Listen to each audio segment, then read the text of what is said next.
destroyer of worlds. The ancient writing of the Mahabharata describes what many experts theorize could have been some kind of nuclear attack on a prehistoric people. It speaks of ancient flying machines that had the power to hurl projectiles at the earth called vimanas. Historical documents show that the information given on the vimana was actually quite mechanical and technical, and were said to be able to move in any direction and capable of traveling across air, ground, sea, and even through space. With the help of the machines, human beings could fly in the air and could transport heavenly beings down to the earth. Its travel was charted using words that our modern science can liken to our current measurement of light years. It was capable of bringing swift destruction. Now I am become death. Dr. J. Robert Oppenheimer himself is rumored to have believed that his atomic bomb was not the first the world had seen. One such example is the mysterious necklace found in King Tut's tomb.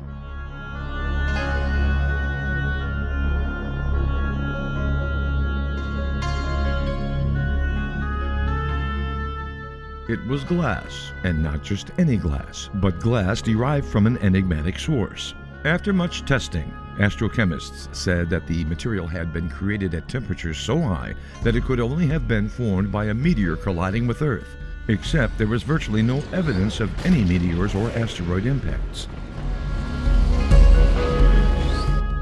When the first atomic bomb was tested in 1945 in New Mexico, it left a thin layer of similar glass across the desert sand.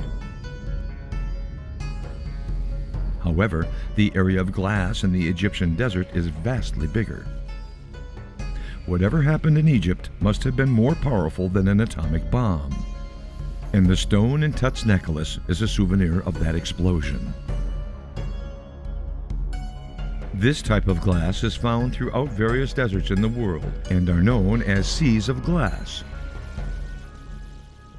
A meteor seems the most feasible explanation until one considers the lack of impact evidence on these places of the Earth.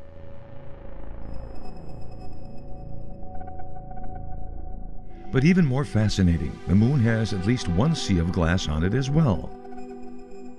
The Moon is covered in scars and craters, indicative of explosions either at or near its surface, creating what appeared to be mountain ranges similar to Earth's, which also show that the Moon has undergone trauma, probably near the same time that Earth saw hers.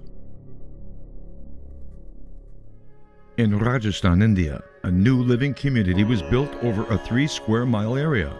Once people started moving in, however, they started getting suspiciously ill.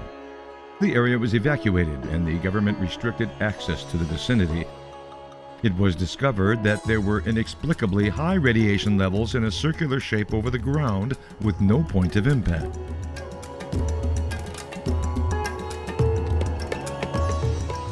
This pattern is characteristic of a fair burst nuclear discharge.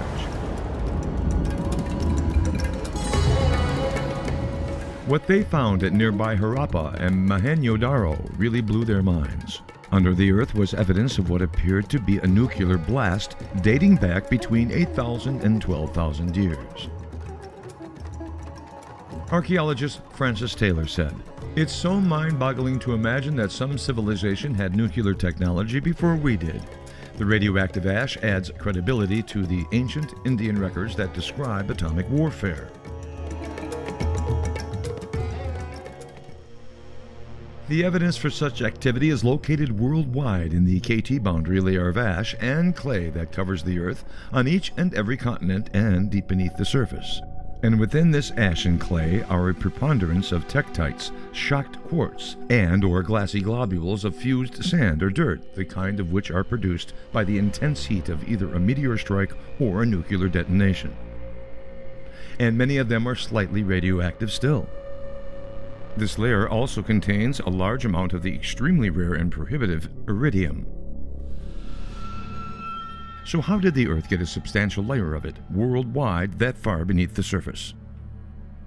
There are two possible answers to this question.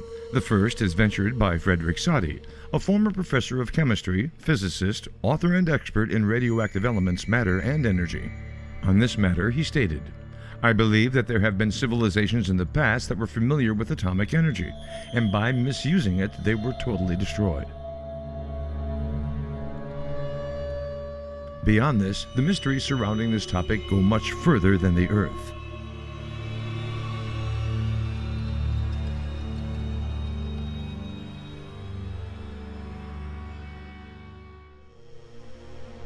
Roche limit is the distance within which a celestial body held together by its own gravity will disintegrate due to a second celestial body's tidal forces exceeding the first body's gravitational self-attraction. Bode's law is a hypothesis that states that the bodies in some orbital systems, including the Sun's, orbit at semi-major axis in a function of planetary sequence. The formula suggests that extending outward, each planet would be approximately twice as far from the Sun as the previous planet. The equation applies to our own solar system nearly perfectly and helped locate Uranus and the planetoid series. However, there is one place in this planetary system where the equation should work, but it doesn't. According to Bode, there should be a planet between Mars and Jupiter.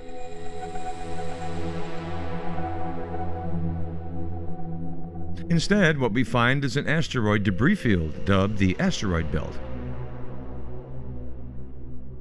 Proof of a destroyed planet is everywhere throughout our solar system, from the scouring of the surfaces of celestial bodies to the rings on planets.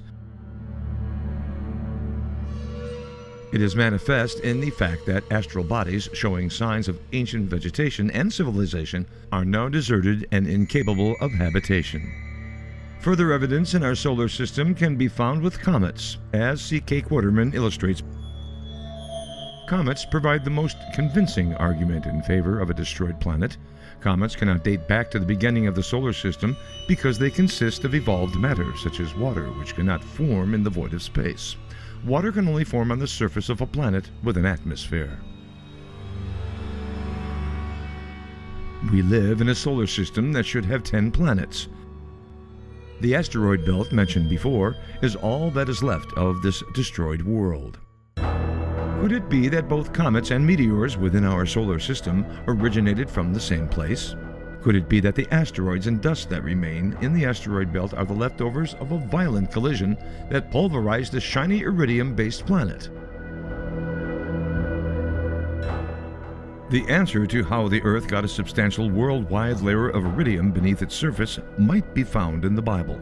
However, first we must look at what the heavy bombardment period was and what were the results. According to the BBC, the late heavy bombardment is an event thought to have occurred approximately 4.1 to 3.8 billion years ago, at a time corresponding to the Neo-Hadean and Eoarchean eras on Earth. During this interval, a disproportionate number of asteroids are theorized to have collided with the early terrestrial planets in the inner solar system, including Mercury, Venus, Earth, and Mars. The LHB happened after the Earth and other rocky planets had formed and accreted most of their mass, but still quite early in Earth's history. Evidence for the LHB derives from lunar samples brought back by the Apollo astronauts. There is ample evidence to suggest it was this cosmic rock storm that deposited iridium throughout the planet. Therefore, for the sake of discussion, let's assume that it was these multiple asteroid impacts, all at the same time, that deposited the iridium in the KT layer. If we do, then it appears likely that the source of those impacts can be tied directly to something called Rahab, as read in Job 26:11 and 12. The pillars of heaven tremble and are astonished at his reproof. He divideth the sea with his power, and by his understanding he smiteth through the proud. God absolutely shattered it, as Psalm 89:10 says. Thou hast broken Rahab in pieces, as one that is slain. Thou hast scattered thine enemies with thy strong arm. Rahab is not simple pride as translated in the King James translation of Job 26:11, but appears to have been a place from where God scattered his enemies. Rahab comes into focus with Isaiah 51:9. Awake, awake, put on strength. O arm of the Lord, awake, as in the ancient days, in the generations of old. Art thou not it that hath cut Rahab, and wounded the dragon? The book of Isaiah was written somewhere between 760 and 700 BC. The verse is referring to as in ancient days and generations of old. The word ancient days is from the Hebrew, kedem, and literally means earliest times. Generations of old is our word olam, again, which can mean antiquity, but can also mean ages or eternity. Consider that the oldest patriarch of Israel, Abraham, lived during the Isin Babylonian dynasty. Are we to believe that Isaiah is referring to 1,000 years in the past as being ancient days or ages? Or is he speaking of a time even before Abraham? Adam would have been created nearly 3,000 years before Isaiah was born, so the prophet could have been referring to this time frame. However, there is no account in Scripture during either Abraham or Adam's time of a Rahab being cut. Therefore, one can only assume that Isaiah is referring to another time. Since Adam was the beginning of mankind, it must have been a time before that. And third, the verse says that God wounded the dragon. There is another important descriptor for the dragon in Revelation 12:9. It is none other than Satan himself. And the great dragon was cast out, that old serpent called the devil and Satan, which deceiveth the whole world. He was cast out into the earth, and his angels were cast out with him. It appears that this verse is speaking about an ancient time, even before Adam and Eve, a pre-Adamic era, when God wounded Satan and scattered those that were with him. If so, where was this place called Rahab that was cut or shattered, or, as one version translates, Job 26:11, pulverized by God's rebuke? This judgment of the dragon would reach earth because God purposed it as a witness to others. This is the message of Ezekiel 28:18. Thou hast defiled thy sanctuaries by the multitude of thine iniquities, by the iniquity of thy traffic. Therefore will I bring forth a fire from the midst of thee. It shall devour thee, and I will bring thee to ashes upon the earth in the sight of all them that behold thee. What were the ashes that rained down on the earth for all to see? Perhaps they were the fragments of a planet that no longer exists.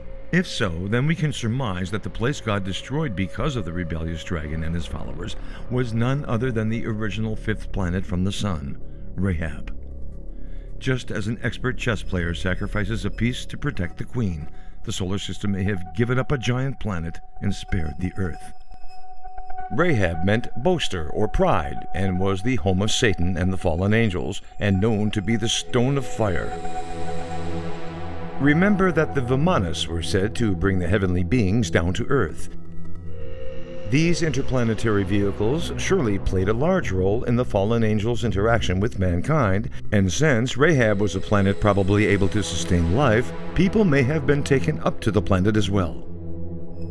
Prior to Rahab's destruction, the angels who had left their first estate also used stargates to get off the planet and make their home in other parts of the solar system. This planet's destruction was so thorough that the angelic civilization on Mars was also destroyed. The fallout spread across the solar system, including Earth, which was bombarded with asteroids in an extinction-level event. This barrage not only killed the dinosaurs, but also erased the angelic pre-Adamic civilization that existed on this planet. Such destruction wrought on Rahab and the solar system should give every 21st century human pause and cause them to ponder if this kind of terror could be revisited upon the solar system and Earth in the future.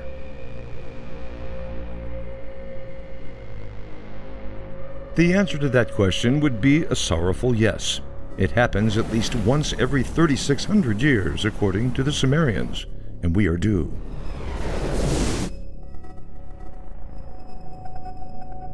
And this shall be the plague wherewith the Lord will smite all the people that have fought against Jerusalem. Their flesh shall consume away while they stand upon their feet, and their eyes shall consume away in their holes, and their tongue shall consume away in their mouth. And it shall come to pass in that day that a great tumult from the Lord shall be among them, and they shall lay hold every one on the hand of his neighbor,